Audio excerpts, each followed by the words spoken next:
topic 2, my students. We are doing very well.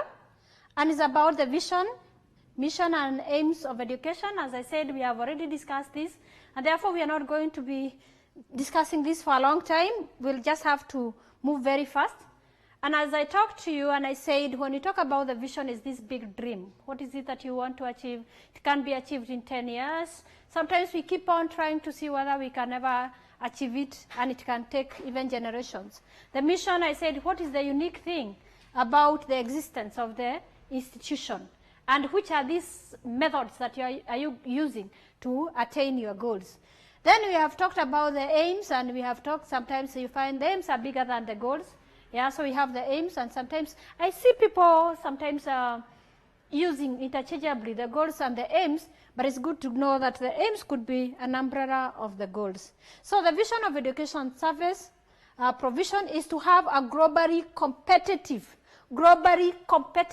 important to know that, globally competitive quality education, training, and research. And when we talk about globally competitive quality education, I just want to mention one thing. For example, now we are going through this COVID-19, and the kind of things that people are asking, where are we in coming up with a cure or maybe something that can stop this COVID? And it becomes a challenge, especially in any country. What is it that we are doing? Are we just waiting for other countries which are above us, or which we think could be, or is our education competitive enough also to make us innovative enough? And I am happy for the progress that we have made as Kenyans. That is very awesome. Then we are also talking about competitive training. And I have talked about what kind of a teacher are you? If you are sent elsewhere, would you stand out? Would you stand out? Are you competitive enough? In terms of research, what kind of research, as I've just mentioned, what kind of research? Is it challenging kind of research? Is it problem-solving kind of research? Or what kind of research are we doing? How competitive is it? And we have the mission of the MOU is to provide, promote, look at that, provide, promote, coordinate quality education, training, and research for empowerment of individuals. Next time you go for interview, if you are in Kenya, please, when they ask you for the mission, do not forget this, and you may just get your promotion just like that. Then we have some of the United Nations Education, Scientific and Cultural Organization, UNESCO. Hey, I repeat, United Nations Educational, Scientific and Cultural Organization. You can see the many things that are in there. This education is scientific issues, they are cultural issues, and they have their own aims of education. And one of them, look at this, to foster international consciousness. Very important.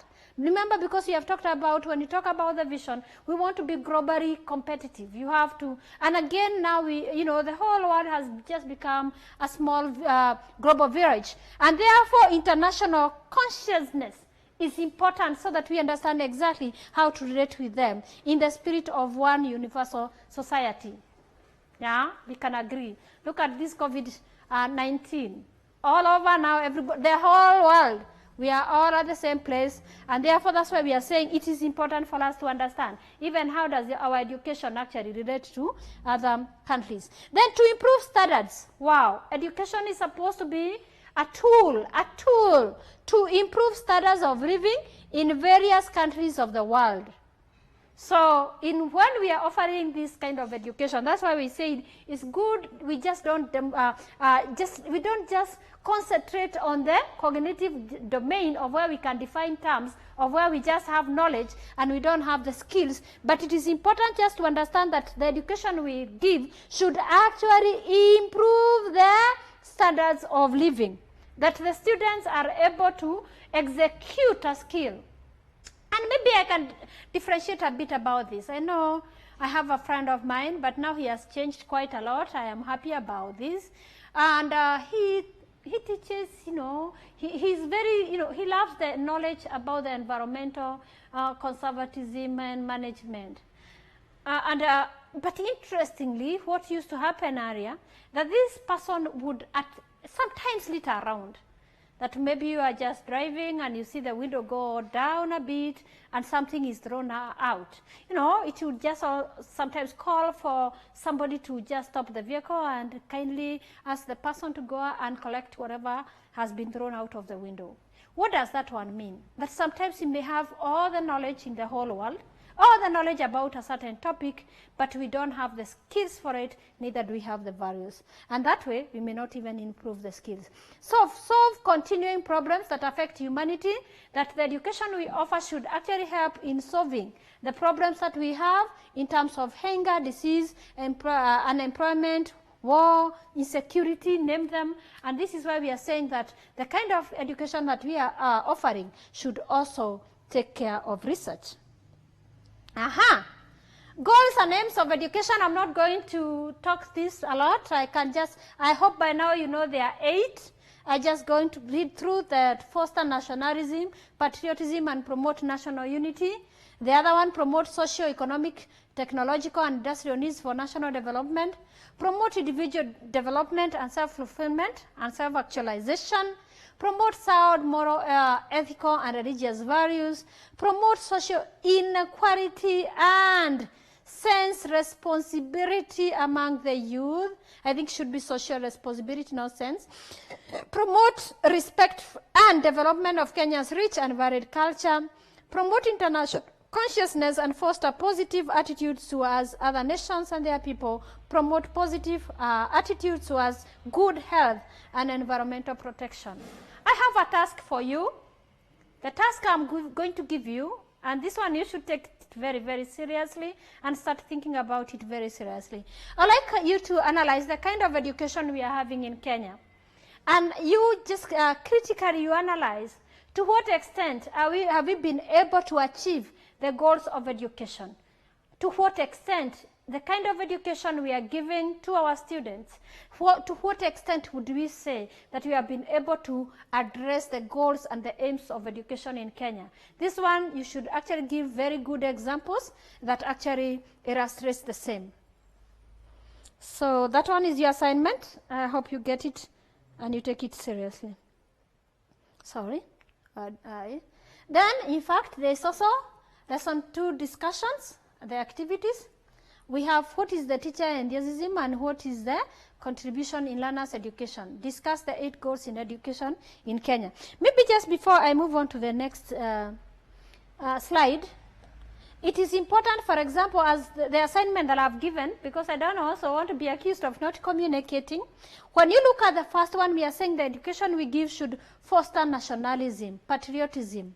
Ask yourself, is our learners patriotic? Do we have good illustrations, or even the output that we have given? Do we have good illustration and good examples in where we have shown patriotism, and also the national unity? Or are we still divided, in our tribal lines? Are we still divided in other issues? Are we actually achieving the goal? The other one, socio and economic, technology and industrial needs for national development. To what extent are we being able to develop this? The issue of technology, the issue of promoting economic status of our people, the issues of social, how we live with each other, how well are we doing this? Promoting individual development and self-fulfillment. Individual development. This one, I know it's not very difficult. You can say how education has really helped you. And sometimes I think this is why, because people have just been complaining about unemployment, mimi nimesoma sina kazi, I've been through school and I don't have an employment. And this is what we are simply saying, what is it that you can do? And this is why we are more tailored now to where we become innovative, such that the education that we have can help us actually come up with our own business and maybe, another innovations and employ more. We are also looking at them. international consciousness, that one I've already talked about. The issues of inequality. And when we talk about the issues of inequality, we are talking about ways, gender issues, we are talking about economic issues, we are talking about access, we are talking about facilities that are given in all the areas. We are looking at all these. How well have we addressed the issue of inequality? Attitudes towards good health. Oh my God, positive attitude towards good health. Are we still getting worried when we have been asked to wear a mask, to stay at home, to address or to wash our hands, the simple things that maybe we are going through? How well are we? How well are we when it comes to attitudes towards good health? What is it? Are we eating well? Are we exercising? How is it that we are ensuring that we are keeping well? Environmental protection. Are we still running up and down and just trying to get our ways to log the trees? How well are we using pesticides? Let's talk about such kind of things. How well are we reclaiming the lands that we have? How well, it's all the issues about environmental protection. The issues of, So, the topic 2 adds at that. We get topic 3, instructional objectives in teaching and learning. The TNL is teaching and learning. And as I said earlier, these are learning outcomes, the targets. When you are teaching, what is it that you expect to achieve at the end of the day? And we can say, sometimes we may have, these are shorter, unlike maybe where we have the aims. The aims are bigger. Remember we said that we have the aims, international declarations, then we have the aims of education, then we come down again, we get to instructional objectives, and then we even get the ones that you use in the classroom. And so when we talk about the instructional objectives, we're asking ourselves, maybe in one term, maybe in 4 years, what is it that you expect to achieve? And we are saying importance of instructional objectives to be able to evaluate the teaching effectiveness. Because if you don't know where you are going, then it becomes a problem even to know whether you have reached there. And also when you go where you know where you are going, it is also easier to look for the means to get you there. And therefore we are saying if you don't know where you are going, then there's a problem. And this is why we are talking about having the objectives. They give direction and establish the criteria for measuring. As I said, when we talk about the objectives, we said they have to be smart. And when they are smart, we talked about they have to be, the first one is S, specific, then M, measurable, attainable, then we have R, realistic, and then we have T, time-bound. And we can talk about by the end of the lesson, the learner should be able to count 1 to 10. You see, that kind of a thing, when we talk about should be measurable, after my 40 minutes of teaching, I should be able to see whether my student is able to count. Look at the verb there. I have not said to write, because maybe writing can take more time. But I'm asking my student, they should be able to count. So I am not going to see whether they are writing, but I'm going to see whether they are able to count. So the verb that you use is very important. Then to plan orderly learning activities. This is very important because if you just want your students just to count, what you do in the classroom, you keep on asking them to count different things to 10. But if you're interested in them writing, then that is a totally different thing. You'll keep on giving them tasks on where they're going to write. The same case, if you want just your student to define things, then you can give them a lot of definitions. But if you want them to perform a task, for example, you want them to carry out titration, then you have to take them to the lab, demonstrate, and you help them to perform the task. So it defines on what you need to be done. To have foresight in the determination of the number of lessons, and this is what I've just said. Some of these things, they don't, you have to look at your objectives. What do you need at the end of the day? If the students, they have to write a proposal at the end of the day, you don't expect them to do within a lesson. That one can take time. But if you just want them to draw a hat, a picture, a drawing, to sketch a hat, then that one can take 40 minutes. So it's very important for you to understand that. To influence the steps taken to reach at the end, and I believe that now can just be done. Taxonomy, I believe now we understand about what we need in objectives, and we'll still be discussing them. As I talked about the taxonomy, I said this one we can even refer to Bloom's taxonomy, and we are saying this is classification of mental abilities or competences. competencies under the different domains of knowledge. Which are these competencies that we need to have, and how are they arranged? And we are saying they have to follow under the domains of knowledge. And which are these domains? The first domain is cognitive knowledge. This is about to do with mental issues, to do with knowledge, just knowledge. You just need the knowledge. You can recall, you have the general knowledge of something. Then the affective domains, this one gets to another level now. Here we are talking about values, we are talking about morals, we are talking about, those attitudes, the attitudes. Then the psychomotor domain, we are talking about where you can be able to perform a skill. You have a skill to do something, a skill to cook, a skill to measure, a skill, you have the skill to do this. Then the social domain, we are talking about how well can you relate and live with others. And these are the cognitive domains I'm talking about. This one, I want the teachers kindly, please, my dear ones, let's take this very, very seriously. And you can see that we have, for example, the first one, the recall, what we are referring to as knowledge. And you can see what it is. The only thing that students, they don't even require much. They need to list, to explain, to describe, to identify, just nothing much. In fact, even to describe is not there. It's just to list, to state, to name, to tell, to recall. And this is the problem that we have sometimes. That we find that the teacher, because, they don't have time for themselves, they just want to give the students this kind of examination. You find a student has been asked list 5, then the marks are multiplied by 2 to give you 10. At the end of the day, the student can list and can name and can recall. So when it comes to these kind of things, no wonder our students are able to carry more Kenyans.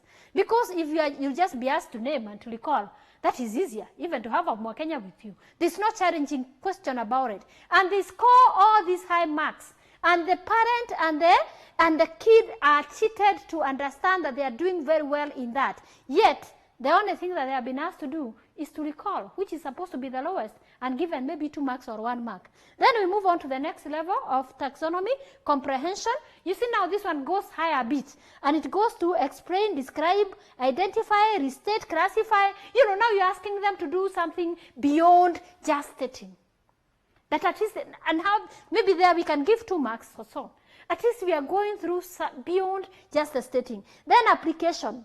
You're supposed to demonstrate maybe how the heart works. This, you can see now, role play and something like that. And you see now sketch something. You can be asked even to sketch a what? A system, maybe digestive system, you sketch and show how it works.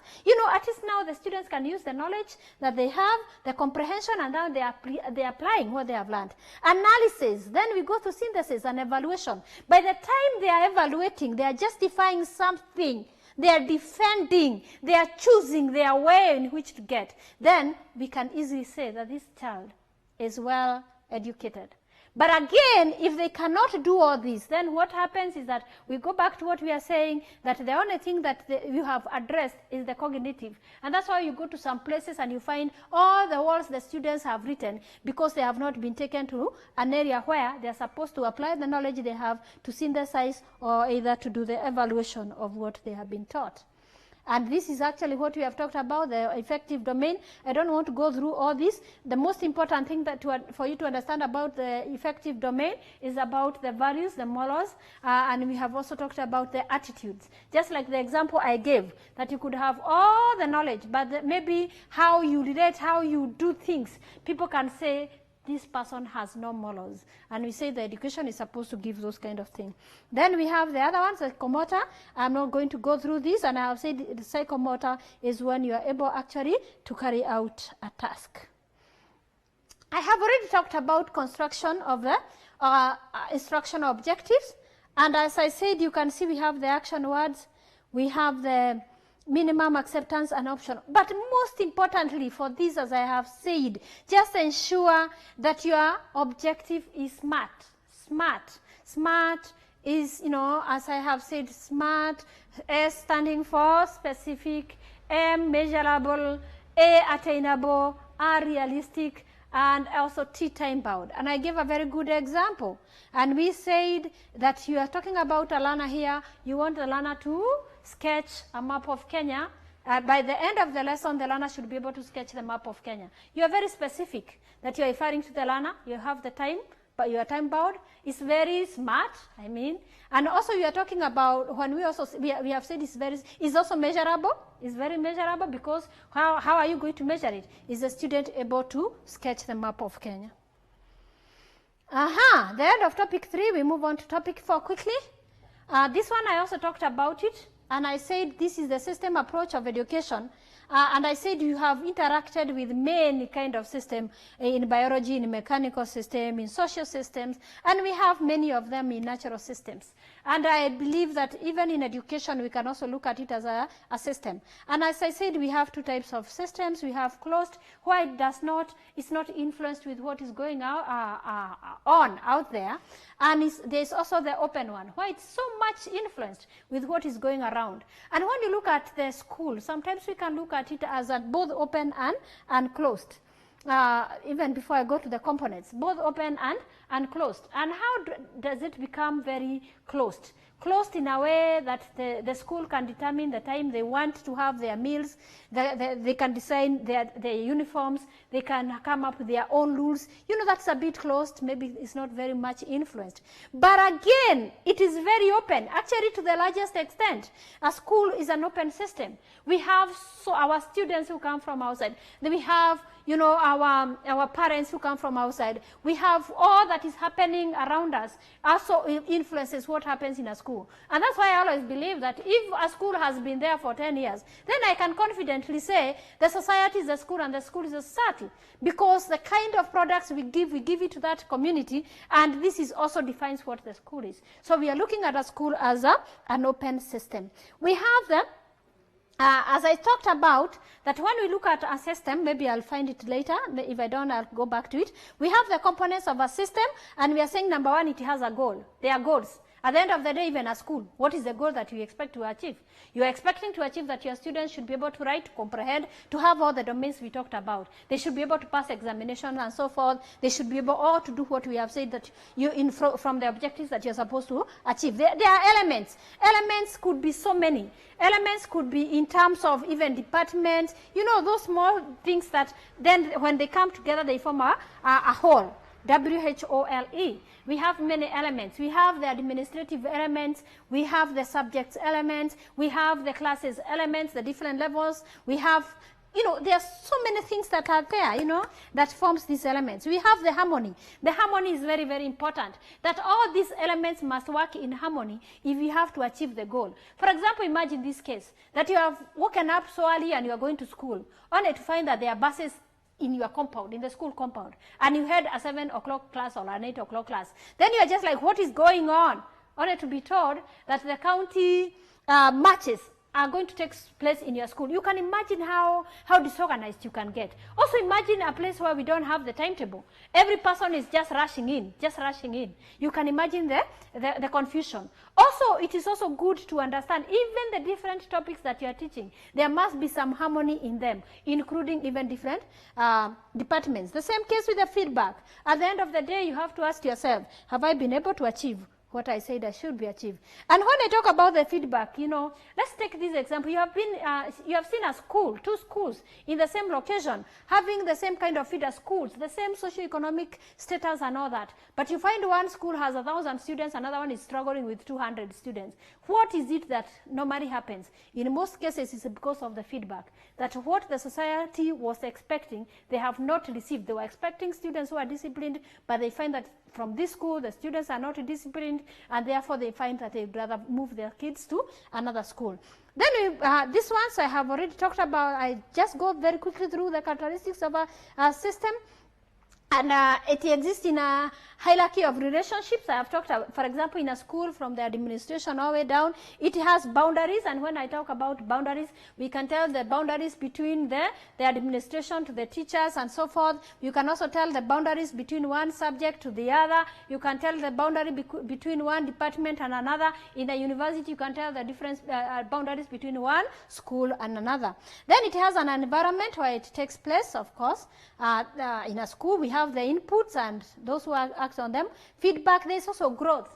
the growth, the students can get more knowledge. We're also talking about in that growth, we can have be one system kind of school, or, then, what I mean here is that maybe you have, you have 3 classes, for example, streams. Thank you. That's, I think, streams. We have maybe operating on 2 streams. Then later you become 3 streams, you become 4 streams. So there's some growth in it. Dynamic stabilities, they are there. The way people relate and the harmonious way of living. Eco-finality is also there. At one point, all of you will have to meet and agree on the way forward.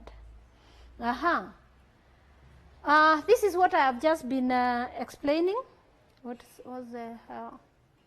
This is what I have been explaining. You can see the input, as I said earlier. The input, we could have the learners, we could have even, don't also think about the inputs in terms of, I don't even know, ignorant learners, but not in a bad way, ignorant learners. It's because sometimes they come with very falsehoods, and it's upon the teacher to remove the falsehoods so that they can impart their knowledge. And just don't look at the learners only. Also imagine about other resources and also the expectation from the society. Then there is the process. Sometimes I say the process, they call it transformation, where teaching and learning takes place, and there is also the output and also the feedback, as I have explained. I don't want to go to that. That's the end of topic 4. We move to topic 5.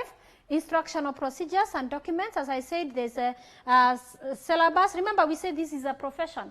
And when it's a profession, then what is required of us, we also need to have the professional documents. And we have the syllabus, the schemes of work, and you can see the syllabus shows the content to be covered in a given subject in a given time at a particular level. This one I talked about. It could be in Form 1, it could be Form 2, and again, even if it's in Form 1, we have what is to be covered in first term, second term, and the third term.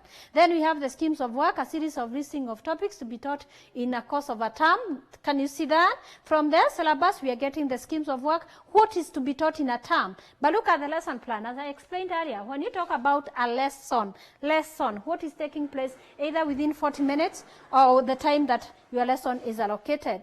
And you can see facilitate students' learning by providing a course of study, which is called the curriculum.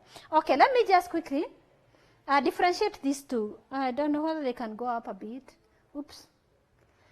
And you can see, these are the first bit. We have the schemes of work that's supposed to happen in a term. This one is supposed to happen in a lesson.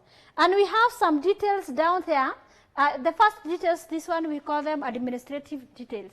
You know, where you have to write your schools and what and what. Those ones are just administrative details. But when you come down here for the schemes of work, there is the week in the term. The week in a term, you write which week it is. The content that you are going to teach, are you going to teach about types of nouns? Then you are also going to write the long-term objectives, what do you expect them to achieve at the end of the day.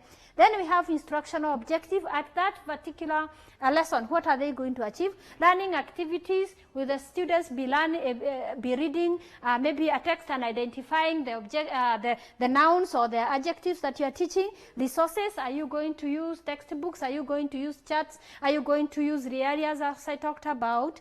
Then you have to references. Of course, you have to tell us which is this class text that is also guiding you, and the remarks. Were you able to achieve your objectives or not? Look at the lesson plans, the difference. The lesson has the time. It's that particular. Maybe we can take a lesson of 40 minutes. It has the time. Maybe the first 5 minutes, the content could be you are looking up the previous lesson that you taught. Then the learning activities, the learners maybe could be revised, they could be giving you answers or answering questions on what was learned previously.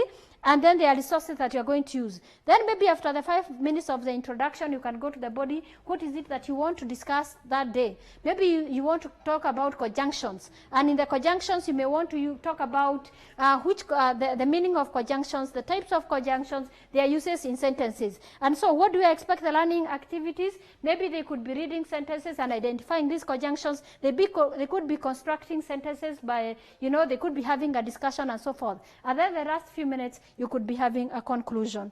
So that one we'll be discussing more. So you have your questions there, which I expect all of us to look into. You are supposed to design your objectives and in your area. And also you discuss at least 4 other professional documents required by a teacher. And when I talk about 4 other, I believe this one should not give you a problem. I'm imagining, you know, we have, for example, the progress records, we have the registers, we have the sitting arrangements, and so forth. So that is the end of topic 5. We move on to topic 6. Teaching strategies and methods. And as I said, this one, I don't even think I want to go back to it. I simply say that we have 2 strategies. We have expository and we have heuristic. Expository, to expose, from exposing. This is teacher-oriented, and heuristic is learner-centered. And we said at these strategies, these 2 big strategies, then we have the methods for each. And this is why you can see we have expository, as I said, which is teacher-centered. And you can see the teacher is either giving lecture, narrating stories, dictating notes, like exactly what I'm doing today. Then the other one, heuristic, this is learner-centered. And you can see, you can have like group projects, fieldwork, excursions, and so forth. But then, as I said, between expository and heuristic, we can have some methods of teaching that could be intermediary. For example, the discussion. You see the discussion, you cannot just leave the students on their own. Although I know some of our teachers, they always say, I have left the students discussing. No, that's not right. You're supposed to guide the discussion as you're there, so that if there is a group that has a problem, then you can step in. Then we can see, why would you teach? Why would you, the choice of any teaching strategy. As I said, it could be the teacher's attitude. There are those ones who just like dictating notes, lecturing, you know, they feel that they are custodian of everything, you know, just their attitudes, the nature of learning. Slow or deep? Do you just want the students to get deeper meanings of it? If it's deeper, then you should go actually to student-oriented. The size of the class. For example, you find that you have a class of 1,000 students. Then you find that maybe the teacher-oriented is better. Amount of time, the teaching resources, the lesson objectives. As I said, if you just want them to define, then why put them in groups? Then the level of ability, and the interest of the learners. There are, you know, there are learners maybe who cannot handle. I don't want to literally say. It depends on the level they are in. What is it that they can be able to handle? The nature of the subject. If, for example, if you are teaching new materials, if you are teaching, there are things that in a subject that maybe needs the teacher to learn through, and there are others that you can let the students just go learn on their own. The level of the learners, I have already said that. This one. Inductive and deductive. And inductive, learners are expected to use some logical reasoning through a process of events and come up with something. For example, they observe, they form the rules, then they draw and conclude that this, you know, they make generalization. The other one is the other way around. Generalization first. They know how all the human beings breathe, then, or all animals breathe, then they can tell that actually even human beings breathe. That's the end of 6. We go to 7. Axiology and education, and as I said, the philosophical issues to do with what is it that you believe in, what is the value, the worth, what is the philosophy, what is the worth of your work, and we are saying that its significance lies. So when we talk about axiology, also called the theory of value, this is what we say: the goodness of something, the study of the philosophical study of goodness or the value. Okay, and we are saying its significance lies in the considerable expansion that it has been given the meaning in the term value.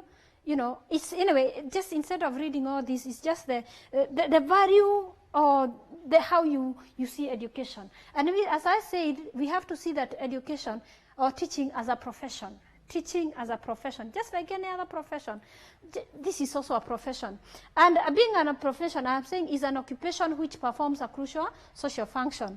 A profession is one who has a specialized knowledge based on the technical knowledge and culture. You have to have the knowledge, you have to have the commitment of the client, and that is why our students is so important, please, just to give them the commitment they need. A strong collective identity. We are teachers, we have a body, TSE, and so forth. Professional autonomy. Then the qualities of a good teacher. And sometimes when I think about the qualities of a good teacher, because these things we'll be discussing them online, I would like you to look at teacher as an acronym, and you can give us many meanings of the teacher. Teacher, you know, he teaches, educates, you know, he's an achiever, he's a counselor, you know, highly learned. You know, you can try and give all this. You look at the teacher as an acronym, and you can give as many.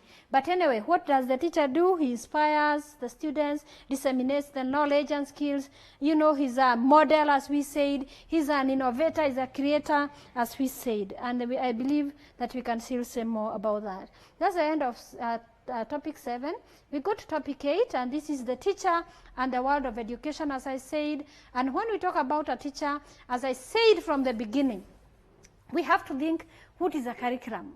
And when I think about a curriculum, it's referring to the course or deeds and experiences through which children go to become mature. It's everything. In fact, I like, in simple words, I like saying it's everything that happens in a school.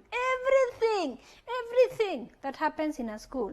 And therefore, we are saying it has its own content, it has their own things.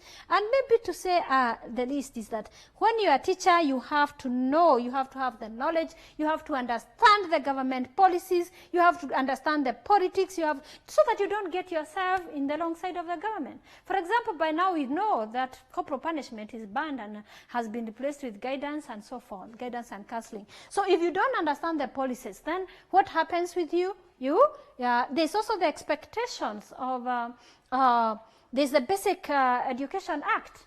How well are you doing with the basic education?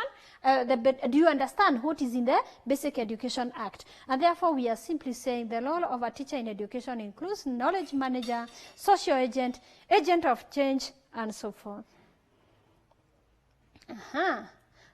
So, qualities that makes employment, this one I think it's possible we can be able to read them, and because it's honestly what I've just been talking about, that we have common goals, there's membership, there are rules and regulations, and you can tell that these days especially, if you're a teacher, there's no way now you can teach in any school if you're not registered by the TSC.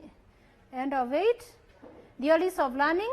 With the theories of learning, I would like my students, I give it also as a further reading kind of work. And in this, what I expect you to do, I have been able to say what is, we have 3 that I would like us to look into: behaviorism, cognitive, and constructivism. And you can see for behaviorism, primarily developed by B.F. Skinner. And what does it do? Behaviorism, the underlying assumptions about the process of learning are 2 possible conditions. We have the classical condition and operant condition. I would really like you to read through this. I know you'll also be having it in another unit. That is human growth and development, and you are going to learn more. The knowledge that you get there, this is also what we bring in here. Okay, so, and this one should be for your further reading. All the way cognitive one, constructive one, and anyway, these are things that we expect to know, and so that at the end of the day, when we are asked, how do you use a theory in introducing new concept, you can be able maybe to come up with a behaviorism or any other. And you have your activities there that needs to be done.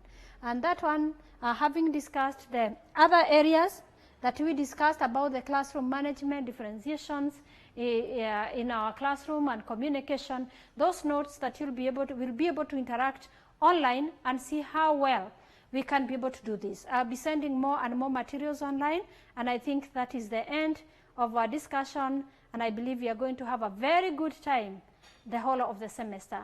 Thank you. These televised lectures supplement our robust online learning going on our MKU online platform. You can view more on our televised lectures via our online platform. We are in a digital era, and Mount Kenya University knows this. The following are the steps to follow so as to complete your online application. Download the application form from the website www.mku.ac.ke. Attach copies of your academic certificates and ID. Pay the application fees via M-Pesa pay bill number 270988. Your ID is the account number. 2,000 shillings is the charge for a postgraduate. You can also deposit in the bank accounts provided on the website. Then email all the above to apply@mku.ac.ke.